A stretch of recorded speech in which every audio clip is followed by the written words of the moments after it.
Tell me about yourself. Sir मेरा नाम सुनिष्ठा सिंह है।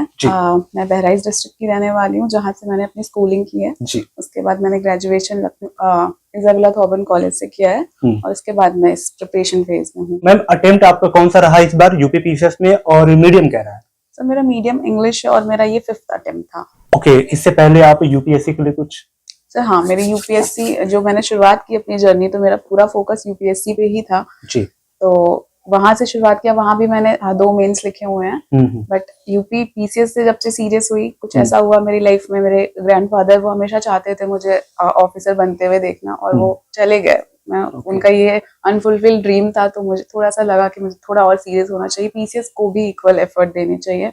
और उसी ईयर मैंने 2021 का इंटरव्यू दिया पीसीएस का।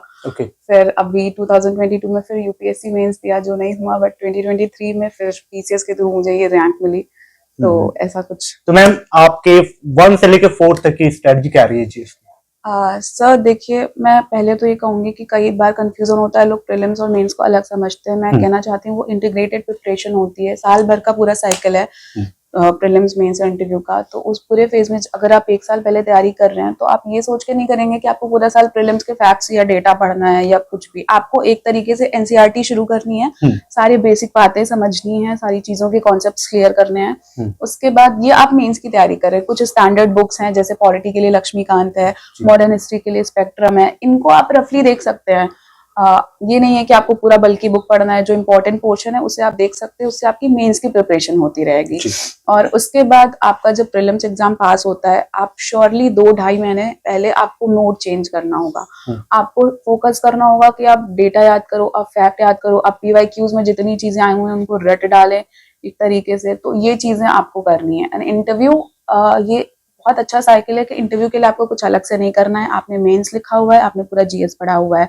हम लोग अक्सर साल भर करंट अफेयर्स पढ़ते हैं, नहीं पढ़ते हैं तो लास्ट में लोग मैगजीन्स पढ़ते हैं। तो ये चीज, इस कॉन्फिडेंस में रहना है कि नॉलेज वाइज तो कहीं कमी नहीं है, बट वो जो कम्युनिकेशन स्किल है, या अपने आप को कहीं किसी सिचुएशन में बहुत हड़बड़ा गए या मेंबर्स से बहुत गलत तरीके से कुछ जवाब दे दिया, तो उस चीज पे वर्क करना है और आप फाइनल जरूर पहुंचेंगे। बस अपना 100% देने की कोशिश करनी है। दोस्तों, वीडियो कंटिन्यू करने से पहले अगर आप यूपीपीएससी, बीपीएससी या फिर किसी स्टेट पीसीएस की तैयारी कर रहे हैं, तो ये वीडियो आपको काफी हेल्प करने वाली है। ये राइट टाइम है आपको एक बेस्ट अफोर्डेबल कोचिंग के लिए, क्योंकि इस समय पीडब्ल्यू में प्रतिज्ञा दिवस चल रहा है, जिनके मौके पे आपको यूपीपीएससी वाला पे 92% तक का डिस्काउंट और बीपीएससी वाला की तरफ से 79% तक का डिस्काउंट मिल रहा है। इन पे भी अगेन आपको डिस्काउंट मिलेगा। कूपन कोड आप स्टूडेंसी यूज कर लेना। इनके यूपीपीएससी के फाउंडेशन बैच आप देख लो, सक्षम 2.0 और प्रथम 2.0, जो कि इंग्लिश हिंदी में है, 2026 के लिए टारगेटेड है फाउंडेशन बैच, जो कि 10,000 का जनरली होता है, लेकिन फिलहाल आपको 3,999 में प्रोवाइड हो रहा है। बीपीएससी वाला का वही फाउंडेशन बैच सक्षम और प्रथम, जो कि 72 बीपीएससी के लिए इंग्लिश हिंदी में, वो भी 3,999 में प्रोवाइड हो रहा है। इनका जो unity 71st BPSC integrated batch है, वो 3,199 में प्रोवाइड हो रहा है। यानी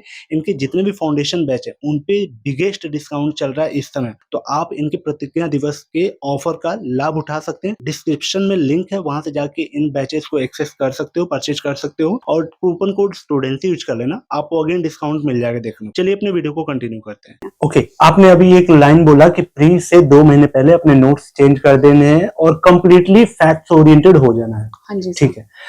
सेम स्टैंडर्ड बुक सब लोग पढ़ते हैं, जो ये फैक्ट्स होते हैं, आपके सोर्स क्या रहे हैं स्टैंडर्ड बुक्स के अलावा?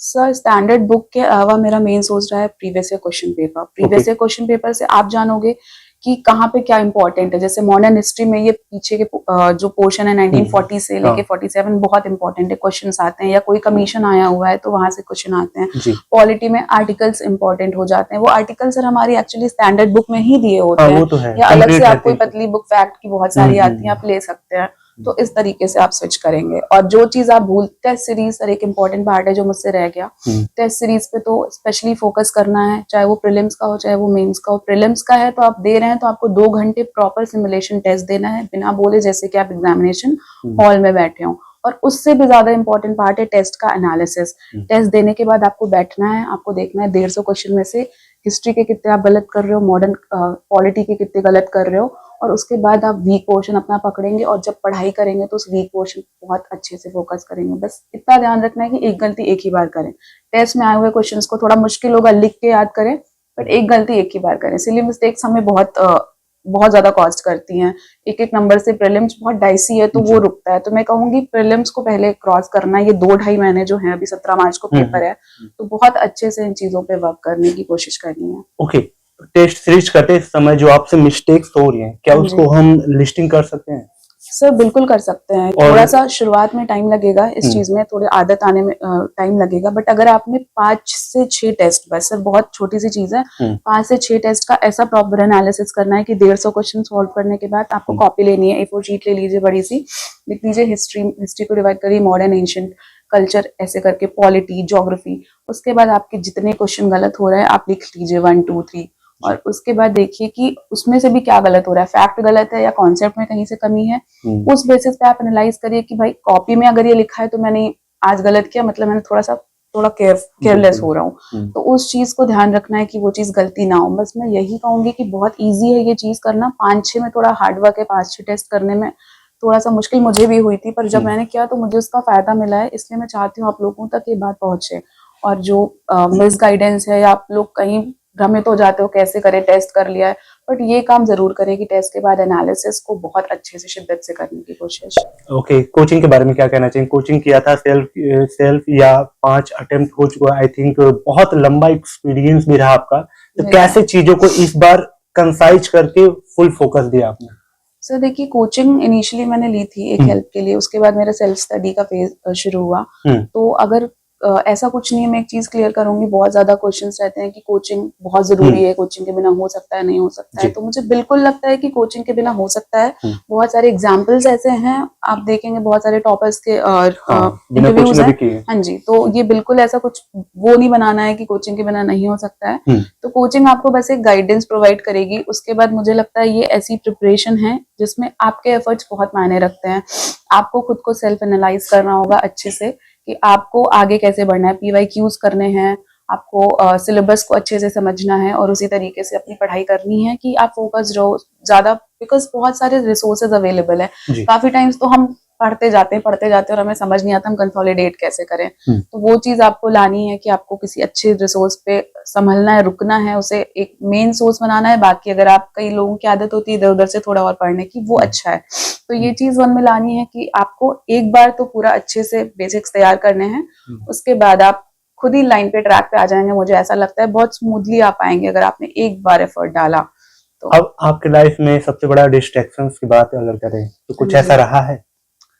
सर डिस्ट्रैक्शन नहीं रहा है, बस वो जो रुक रुक के फेलियर्स मिले या कभी कभी कुछ लोगों को बहुत जल्दी मिल जाता है, मुझे थोड़ा टाइम लगा। तो वो चीज एक पॉइंट पे आके लगता था कि यार नहीं हो रहा है, कैसे होगा चीजें आगे, तो नहीं हूं ऐसा लग रहा था। हाँ जी, आता था, बट 1-2 बार जरूर आता है सर जब नहीं होता है, या आस पड़ोस में किसी का हो जाता है तो ऐसा लगता है कि, और जब आप कंप्लीट मेहनत भी करो। जी जी, तो फिर इस फेज में मैंने यही सीखा है कि हमें कुछ नहीं करना है, हमें अपना 100% देने की कोशिश करनी है, पूरा अच्छे से। हार्ड वर्क में तो कहीं कमी नहीं रखनी है, बाकी जो चीजें हैं, जो यूनिवर्स है, जो गॉड है, वो संभाल लेंगे, पर अपना हार्ड वर्क दें। करंट अफेयर का रोल यूपीपीसीएस में क्या है और कैसे करना है? सर करंट अफेयर्स का बहुत इंपॉर्टेंट रोल है। अराउंड 30 क्वेश्चन तो मुझे लगता है जोड़ जोड़ के आ ही जाते हैं। न्यूज़पेपर या फिर मंथली मैगजीन इनफ है?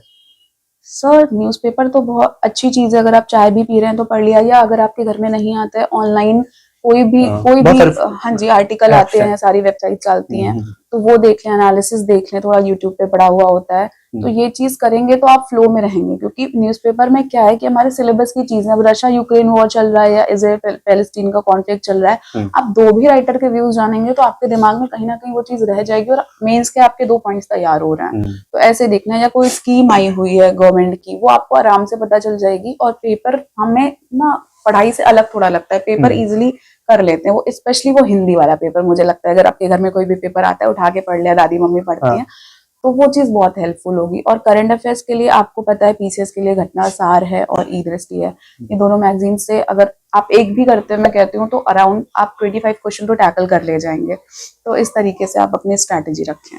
ओके, आप एक वर्ड यूज किया मैम, कोर एलिमेंट। तो हर सब्जेक्ट की अपनी एक थीम होती है जहां से क्वेश्चंस रिपीट भी होते हैं और कुछ कीवर्ड्स होते हैं, जी सर, उनके ही आसपास चीजें रहनी चाहिए आई थिंक ज्यादा। तो इसके बारे में थोड़ा इलेबोरेट करें। सर जो कोर एलिमेंट्स है आपने कहा कि हर सब्जेक्ट का, तो ये भी हमें प्रीवियस ईयर क्वेश्चन पेपर से मिलता है, चाहे वो प्रीलिम्स का हो चाहे वो मेंस का हो। अगर यूपीपीसीएस शायद 2017 से ये पूरा ब्रॉड सब्जेक्टिव हुआ है, तो आपको वो पेपर उठा के देखने हैं। अगर गवर्नर से एक बार क्वेश्चन आया है कि गवर्नर सीएम के बीच में क्या टसल है, दूसरी बार कुछ और क्वेश्चन आया है, तो आप बस गवर्नर लिखो, वो 2 पॉइंट लिखो। आप ये मान के चलें कि आपको गवर्नर से, गवर्नर है, प्रेसिडेंट है, इमरजेंसी, ये सब पोर्शन ऐसे हैं जिनसे क्वेश्चंस जरूर से जरूर बनते हैं। तो आप प्रीवियस ईयर क्वेश्चन पेपर को अपना बेस्ट गाइड मान के चलिए। अगर आपने बहुत अच्छे से एनालाइज करा तो आपका वो डर भी कम होगा, क्योंकि प्रीवियस ईयर क्वेश्चन पेपर आप देखेंगे तो आप एक हैबिचुअल हो जाओगे वो चीज करने के, वैसे क्वेश्चंस को टैकल करने के। तो यहाँ पे सर दोबारा प्रीवियस ईयर क्वेश्चन पेपर ही बहुत इंपॉर्टेंट है। रिपीट होते हैं क्वेश्चन यूपीपीसीएस में? बिल्कुल होते हैं सर, प्री और मेंस दोनों में सर। बिल्कुल यूपीपीसीएस, इनफैक्ट यूपीएससी में भी रिपीट होते हैं क्वेश्चन, बस फॉर्म बदला हुआ होता है। और अगर हम अच्छे से एनालाइज करेंगे तो हम समझ जाएंगे वो चीज को कि आपको, मैं तो कहती हूँ आप 40% क्वेश्चन आप रिपीटेड क्वेश्चन के थ्रू कर सकते हैं। बाकी जो करंट है आईआर में, अब भाई एक बार I2 U2 पूछेगा तो अगली बार ऑकस बनाया तो वो पूछेगा, बट आपको 40%, मुझे ऐसा लगता है 40% क्वेश्चन आपको वो PYQ के थ्रू ही, अगर आपने अच्छे से तैयार करा हुआ है तो वो टैकल आप कर ले जाएंगे।